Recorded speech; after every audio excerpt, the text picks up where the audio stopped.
பூண்டியில் தஞ்சாவூர் பூண்டி காலேஜில் ஒரு ஃபங்க்ஷன், எல்லோரும் பீக்கில் இருக்கோம். முன்னாடி 2 காரு, பின்னாடி 2 காரு, நடுவில் ஒரு காரில் விஜயகாந்த், அதுக்கப்புறம் 2 காரு, அதில் நான், அதுக்கப்புறம் ராதாரவி, இப்படி ஒரு 15-20 கார் புடைசோல போயிட்டோம் பூண்டி காலேஜுக்கு. விழா நடக்குது. விழாவில் பேசும்போது நான் தான் அங்கே ஆரம்பித்து வச்சுட்டேன். ஏதோ ஒரு வசனம் ஒரு நடிக்க சொன்னாங்க. நடிச்சுக்கிட்டே இருக்கும்போது ஒரு மாணவன் எழுந்து ஏதோ ஒன்று சொல்லிட்டா எனக்கு கோவம் வந்துருச்சு. நான் ஒரு வார்த்தையை சொல்லிட்டேன். பெரிய தகராறாகி போச்சு. அடுத்து அங்கேருந்து அந்த ஆடிட்டோரியத்திலேருந்து மெயின் கேட்டுக்கு போகிறதுக்கு 1 கிலோமீட்டர் இருக்குது. எப்படி போகிறது? ஸ்டூடெண்ட்ஸ்லாம் ஏறி குதிக்கிறாங்க, கையில் ஆயுதங்களோடு வர்றாங்க. எப்படி நம்ம ஸ்டூடெண்ட்டை சொல்லலாம் அப்படின்னு என்ன செய்யறதுன்னு தெரியல. அந்த நேரத்தில் 10 கார் 20 காரெல்லாம் தள்ளி விட்டு விஜய் என்ன பண்ணாப்புல, எல்லாம் ஏறுங்கடா, ஒரே வண்டியில் ஏறுங்க, சீக்கிரம் இறங்குன்னு ஒரே ஒரு அம்பாசிடரில் எங்கள் எல்லாரையும் ஏற்றி கேட்டை உடச்சி வெளியே போக சொல்லி, அந்த மாதிரி நேரத்தில் ஸ்பான்டேனியஸாக ஐடியா வரும், பிரமாதம் செஞ்சு எங்களை காப்பாற்றினவர் விஜய் அவர்கள். அதே மாதிரி செந்திரப்பூ ஷூட்டிங் பீச்சில் நைட் நடந்துகிட்டு இருக்கு. செந்தில்கிட்ட கொஞ்சம் மீனவர்கள் ஏதோ தகராறு பண்ணிட்டாங்க, பெரிய பிரச்சனை ஆகி போச்சு. என்ன செய்யறதுன்னு தெரில. ஒரே ஆள் ரிஃப்ளெக்டரோட அந்த ஸ்டாண்ட் எடுத்து அடித்து அத்தனை கூட்டத்தை ஒதுக்குனார் விஜி. அதே மாதிரி நகைச்சுவைனா அருமையான நகைச்சுவை. நான், ராதாரவி, பாண்டியன் எல்லாரும் கல்யாணத்துக்கு போகிறோம். ஹோட்டல் இம்பீரியலில் கல்யாணம், எக்மோரில் இருக்க இம்பீரியலில். இப்போ வண்டியில் ஏறிட்டு பாண்டியன் சொல்கிறான், அவங்க அசிஸ்டன்ஸ் எல்லாம், எல்லாம் ஹோட்டல் இம்பீரியலுக்கு வந்துருங்கடா அப்படின்னா. உடனே ராதாரவி முன்னாடி உட்காந்துருந்தான். ரவி சொன்னா, இம்பீரியல் இல்லைடா, என்னடா ஊர்லேருந்து வந்துட்டானுங்கடா, நடிக்க வந்துட்டானுங்க, ஒன்றும் தெரிய மாட்டேங்குது இவனுங்களோட. யார்? என்ன, விஜய், பாண்டி எல்லாரும். ஷோப்பா, இதுக்கு தாண்டா நான் எங்களை மேய்க்கிற பெரிய. இம்பீரியல் இல்லை பாண்டியா, இம்பீரியல் சொல்லு, இம்பீரியல் அடையாடா அப்படின்னா. பின்னாடி சீட்டில் பாண்டியன், நான், இந்த பக்கம் விஜய். நான் அப்படி கேஷுவலாக திரும்பி பார்த்தா விஜய் இல்லை. நான் சொன்னேன், தம்பி இங்கே மாட்டியாச்சு, ஒரு ஆள் மாட்டிக்கிட்டாப்ல அப்படின்னு. என்ன விஜய் இப்போ என்ன சொல்லிக்கிட்டு இருந்தேன்?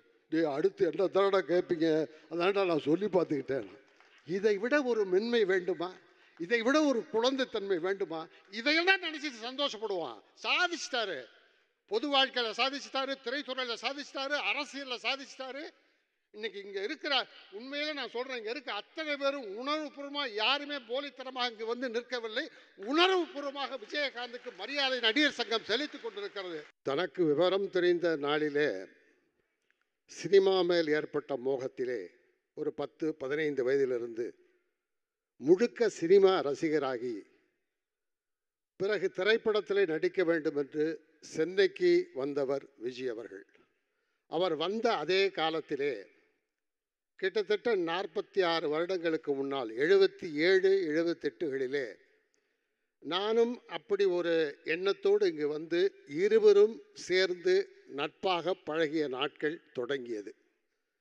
ஒவ்வொரு நாளும் போராட்டம், வாய்ப்பு தேடி அலைவது, அதற்கு பிறகு சில வாய்ப்புகள் கிடைப்பது போல் தோன்றுவதிலே ஏற்பட்ட மகிழ்ச்சி, அது பறிபோறு விட்ட பிறகு ஏற்படுகின்ற துக்கம், பிறகு வாய்ப்பு கிடைக்கிறது, அவமானங்கள் கிடைக்கிறது, போராட்டங்கள், வருத்தங்கள், கவலைகள், இது எல்லாவற்றையுமே நாங்கள் இருவரும் மட்டுமே அந்த கவலைகளை பகிர்ந்து கொண்ட நாட்கள் உண்டு. விஜய், இப்ராஹிம், இப்போதுதான் ராவுத்தர், இப்போதுதான் கேப்டன், அன்றைக்கு விஜய், இப்ராஹிம். இங்கே வந்திருக்கின்ற அத்துணை நண்பர்களுக்கு தெரியும், இங்கே எதிரில் அமர்ந்திருக்கின்ற எல்லோருமே விஜய் அவர்களுக்கு நண்பர்கள் தான். அப்போது எங்களுக்கு பெற்றோர், உற்றார், உறவினர் யாருமே இல்லை. ஆறுதல் சொல்லிக்கிறது நாங்கள் 2 பேர் மட்டும்தான். எங்கள் கவலையும் சந்தோஷத்தையும் துன்பத்தையும் பகிர்ந்து கொள்வது நாங்கள் 2 பேர் மட்டும்தான். சரி, என்னைக்காவது வாழ்க்கையில் நாம் வந்துடுவோம் அப்படின்னு சொல்லி கொண்டு படங்களிலே நடித்து கொண்டிருந்த போது ஒரு நட்பு வட்டாரம் எங்களுக்கு வந்தது. இதில் எங்களுக்கு என்னென்னா, இந்த சபை நாகரிகம், ஒரு கூட்டத்தில் எப்படி பேசுவது, ஒரு விழாவில் எப்படி கலந்து கொண்டு, அதெல்லாம் எங்களுக்கு தெரியாது. கிட்டத்தட்ட நாங்கள் ஊர்லேருந்து வந்த ஒரு ரா மெட்டீரியலாகவே இருந்தோம். இன்று வரைக்கும் அப்படித்தான் இருக்கோம். விஜய் அவர்கள் மறைவு வரைக்கும் ரா மெட்டீரியலாக தான் இருந்தார். ஆனால் அப்போ எங்களுக்கு ஒரு நண்பர் எப்படி சேர்றாரு, ராதாரவி, தியாகு, எஸ்.எஸ். சந்திரன், பாண்டி, இவங்கெல்லாம் நண்பர்களாக வர்றாங்க. இதில் என்னென்னா எனக்கு விஜய்க்கு அடிக்கடி சண்டை வரும். ஏதாவது ஒரு சின்ன பிரச்சனை 2 பேரும் சண்டை போட்டுக்குவோம். இந்த சண்டையை சமாதானம் செய்கிறது யாருன்னா ராதாரவி. சண்டையை இன்னும் மூட்டி வர்றது யாருன்னா எஸ்.எஸ். சந்திரன். சரி, இது இப்படியே போயிட்டு இருக்குன்னா தியாகம் என்ன பண்ணுவான், ஏதாவது காமெடி பண்ணி எங்களை காம்ப்ரமைஸ் பண்ணுவான். அந்த இதுக்கிடையில் பாண்டிய உள்ள போந்து என்னத்துக்காக சண்டை போடுறோம், என்ன விஷயமே தெரியாமல், ஆனால் நீங்கள் பேசுனது தப்புன்னு, ஆனால் நீங்கள் பேசுனது சரின்னு சொல்லி இப்படி ஒரு கள்ளங்கபடமற்ற ஒரு ஆனந்தமான ஒரு மகிழ்ச்சியான நாட்கள். ஒவ்வொருத்தரும் ஒவ்வொரு பாதையில் கரைத்துறையில் போய்கிட்டே இருக்கும்போது விஜய் அவர்களுக்கு ஒரு பாதை, அந்த பாதையை அமைத்து கொடுத்தவர் மதிப்பிற்குரிய எஸ்.ஏ. சந்திரசேகர் அவர்கள். ஒரு பெரிய அங்கீகாரத்தை கொடுத்து அதற்கு பிறகு சறுக்கல் ஏற்பட மீண்டும் வெற்றியை கொடுத்து அதை தொடர்ந்து ராமநாராயண் அவர்களுடைய படங்களிலே தொடர்ந்து அவர் நடிக்கிறார். நிறைய இயக்குநர்கள் அவர்களுக்கு அங்கீகாரம் கொடுக்கிறார்கள்.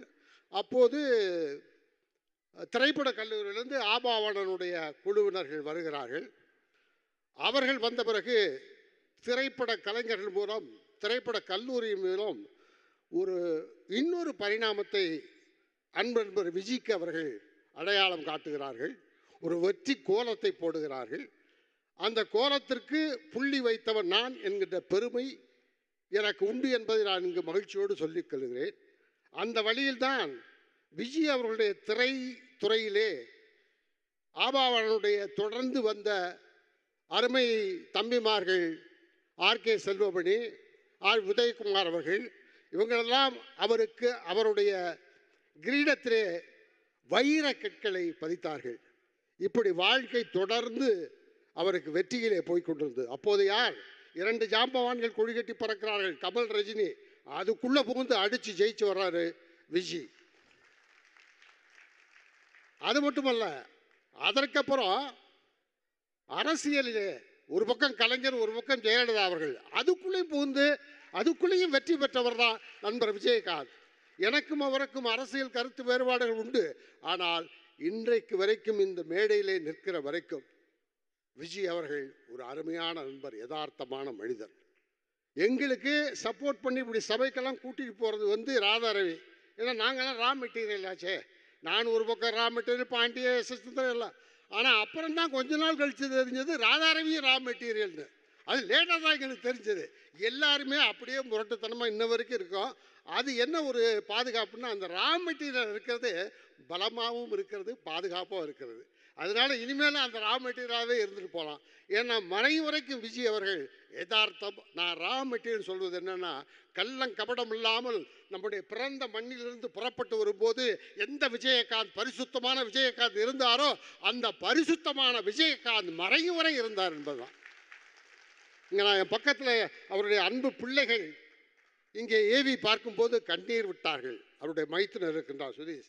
கண்ணீர் விட்டால் நான் அந்த தம்பிக்கு ஆறுதல் சொன்னேன், அழுகாத, இனிமேல் நீங்கள் மகிழ்ச்சியோடு இருக்கணும். எல்லா சாதனையும் செய்து விட்டார்.